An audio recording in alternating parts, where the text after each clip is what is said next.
Video bocor Prabowo soal satu Tiongkok bukan sekadar blunder, melainkan sinyal dominasi baru Jakarta yang mengguncang dunia. Bersamaan dengan aktifnya otak tempur, kapal selam tercanggih di Surabaya, Indonesia kini mengirim pesan tegas bahwa kita tak lagi bermain aman, tapi siap menjadi raksasa baru di Indo-Pasifik yang wajib diperhitungkan oleh kawan maupun lawan.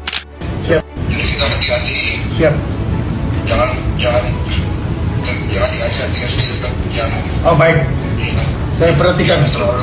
Ya. Saya perhatikan. Pokoknya kita jaga hubungan kita dengan Tiongkok.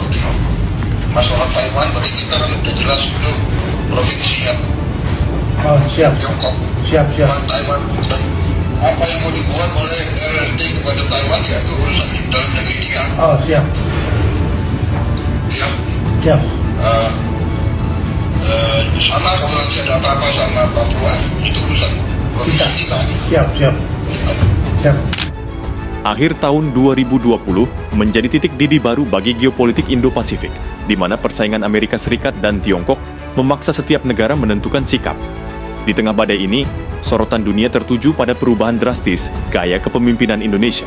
Jika sebelumnya Jakarta dikenal dengan diplomasi jalan tengah yang sangat berhati-hati dan normatif, era Presiden Prabowo membawa angin perubahan yang jauh lebih lugas dan berani mengambil risiko. Kebocoran video instruksi soal Taiwan ini bukan sekadar insiden teknis, melainkan cerminan dari pergeseran fundamental sikap istana yang tidak lagi ingin bermain di zona abu-abu demi menegaskan kedaulatan dan kepentingan strategis nasional. Menariknya, manuver diplomatik yang keras ini tidak berdiri sendiri, melainkan berjalan beriringan dengan modernisasi militer yang agresif di belakang layar.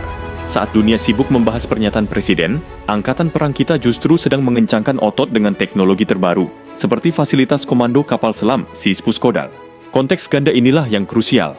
Indonesia tidak hanya sedang berteriak lebih lantang di panggung diplomasi, tetapi juga menyiapkan pentungan yang lebih besar di lautan. Transformasi ini mengirim sinyal bahwa Indonesia bukan lagi sekadar pemimpin ASEAN yang pasif, melainkan kekuatan penyeimbang nyata yang siap memproyeksikan pengaruhnya kapan saja diperlukan. Jagat diplomasi internasional seketika gempar ketika sebuah rekaman video instruksi Presiden Prabowo Subianto kepada Menteri Pertahanan Syafri Syamsuddin beredar luas ke publik. Dalam tayangan tersebut, Presiden secara lugas dan tanpa tedeng aling-aling menegaskan posisi Republik Indonesia bahwa Taiwan merupakan bagian tak terpisahkan dari Republik Rakyat Tiongkok. Pernyataan tegas ini langsung memicu reaksi keras berupa nota protes dari pihak Taiwan, namun di sisi lain justru disambut dengan pujian hangat serta janji penguatan kerja sama strategis dari pemerintah Beijing yang merasa kepentingannya didukung penuh oleh Jakarta. Jangan ada negara asing melibat. Semua orang di dunia mengakui China policy. Jadi kita sopan, tapi kita jaga netralitas kita. Tapi masalahnya adalah tetap kita akui China policy. Kita tidak bergeser dari sikap kita. Bahwa kita tidak mau mengurusi urusan dalam negeri dengan sahabat. Siap. Banyak begitu. Jadi kita yang halus, tapi kita negara tegas posisi kita. Saya perhatikan Presiden. Siap. Namun, kejutan sesungguhnya terjadi hampir bersamaan di kota Surabaya saat Kepala Staf Angkatan Laut meresmikan Sistem Pusat Komando dan Pengendalian atau Sispuskodal. Fasilitas ini digadang-gadang sebagai otak tempur canggih yang mampu mengintegrasikan seluruh pergerakan armada kapal selam hiu kencana di bawah satu komando terpusat. Dua peristiwa besar ini, yakni satu yang terjadi di meja diplomasi dan satu lagi di markas militer, menunjukkan sebuah orkestrasi kekuatan yang sangat sinkron di mana Republik Indonesia merangkul raksasa ekonomi dunia sembari mengasah taring pertahanannya sendiri secara senyap dan mematikan. Dari kacamata geopolitik, keputusan Jakarta untuk bergandengan tangan dengan Beijing merupakan manuver berisiko namun cerdik, di mana Republik Indonesia secara efektif memanfaatkan ketegangan global untuk memaksimalkan posisi tawar tanpa harus tunduk sepenuhnya pada hegemoni Amerika Serikat. Sinergi ini tidak hanya menjanjikan transfer teknologi kapal selam canggih yang selama ini sulit didapatkan dari mitra barat, tetapi juga menjadi katalisator bagi masuknya investasi ekonomi raksasa yang sangat dibutuhkan untuk menopang ambisi pembangunan domestik. Kenapa Taiwan belum diakui sebagai negara merdeka? Sejak 1949, Taiwan dan Tiongkok memiliki sejarah yang rumit. Setelah Perang Saudara, pemerintah nasionalis Cina melarikan diri ke Taiwan, dan Tiongkok Komunis mendirikan Republik Rakyat Tiongkok di daratan. Cina menganggap Taiwan sebagai bagian dari wilayahnya melalui kebijakan Satu Cina. Negara-negara yang ingin menjalin hubungan diplomatik dengan China harus mengakui klaim ini, yang membuat Taiwan terisolasi secara internasional. Taiwan punya pemerintahan sendiri, tapi hanya sedikit negara yang mengakui kemerdekaannya. Bahkan, Taiwan tak menjadi anggota PBB sejak 1971. Cina bahkan mengancam menggunakan kekuatan militer untuk mempersatukan Taiwan dengan daratan. Inilah kenapa banyak negara memilih menjaga status quo untuk menghindari ketegangan global.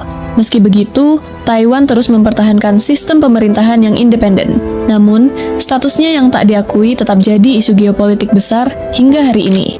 Cina memiliki masalah yang menakutkan. Itu terjebak sementara Amerika Serikat duduk sempurna di antara dua samudra, memproyeksikan kekuatan ke arah Eropa dan Asia. Satu-satunya akses nyata Cina ke laut adalah Pasifik, dan itu dikotak oleh Jepang, Taiwan, dan Filipina. Setiap gerakan yang dilakukan Cina di Pasifik dapat diblokir dalam hitungan detik. Bahkan lebih buruk, 80% minyaknya mengalir melalui Selat Malaka, titik tersedak sempit yang bisa ditutup Angkatan Laut AS dalam semalam. Itu berarti, jika konflik benar-benar terjadi, ekonomi Cina bisa mati lemas dalam beberapa minggu. Tapi Beijing punya rencana selama beberapa dekade, itu diam-diam membangun rute ke Samudra Hindia, melalui pelabuhan air dalam Pakistan Gwadar, dan pipa di atas Myanmar. Ini akan membiarkan Cina melewati setiap titik tersedak yang dikendalikan di Pasifik.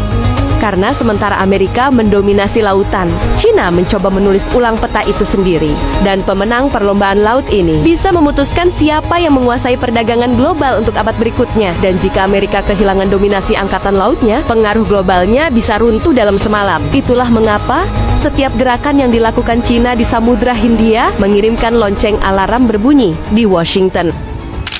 Walaupun demikian, ketergantungan ekonomi yang semakin dalam pada Republik Rakyat Tiongkok membawa konsekuensi strategis yang berat, memaksa pemerintah untuk terus bermain akrobat diplomatik demi memastikan bahwa bantuan finansial dan militer ini tidak berubah menjadi jebakan utang yang pada akhirnya justru menggadaikan kedaulatan maritim bangsa di masa depan.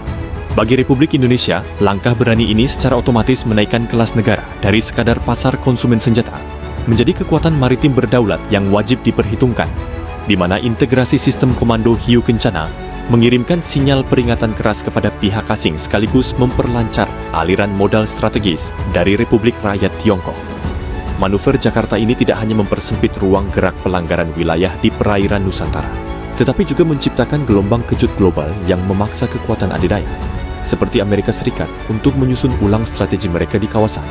Karena kini dunia internasional harus menerima kenyataan baru bahwa kunci gerbang perdagangan maritim Asia Pasifik berada erat dalam genggaman Angkatan Laut Republik Indonesia yang semakin modern dan percaya diri, meskipun beban pembuktian prinsip politik bebas aktif yang murni tetap menjadi tantangan berat yang harus dijawab pemerintah kepada rakyatnya.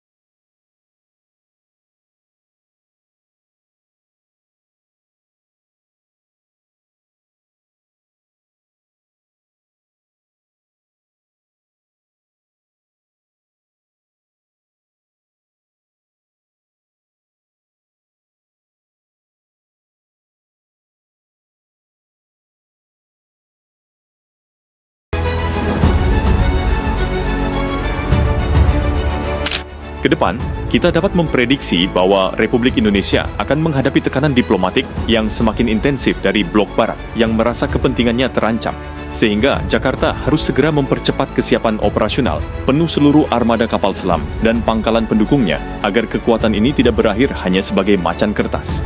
Pemerintah mutlak harus menyeimbangkan manuver berisiko ini dengan strategi komunikasi publik yang transparan untuk meyakinkan rakyat bahwa kedaulatan negara tetap menjadi prioritas tunggal di atas segala kesepakatan ekonomi, sembari tetap siaga penuh Menghadapi potensi gesekan fisik di perairan Natuna Utara, yang kini telah berubah menjadi salah satu titik panas geopolitik paling krusial di dunia, transformasi pertahanan dan keberanian diplomatik ini menandai babak baru sejarah di mana Nusantara tidak lagi malu-malu, menunjukkan taringnya sebagai poros maritim dunia, yang sesungguhnya siap menjaga setiap jengkal kekayaan lautnya dari ambisi asing.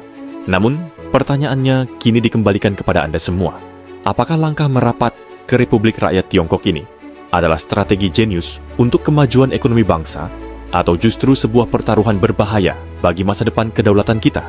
Silakan tulis pendapat mendalam Anda di kolom komentar. Jangan lupa untuk menekan tombol suka jika Anda mendukung militer Indonesia yang kuat dan berdaulat. Serta bagikan ulasan ini agar semakin banyak anak bangsa yang sadar dan peduli akan masa depan geopolitik tanah air. Salam Indonesia Raya.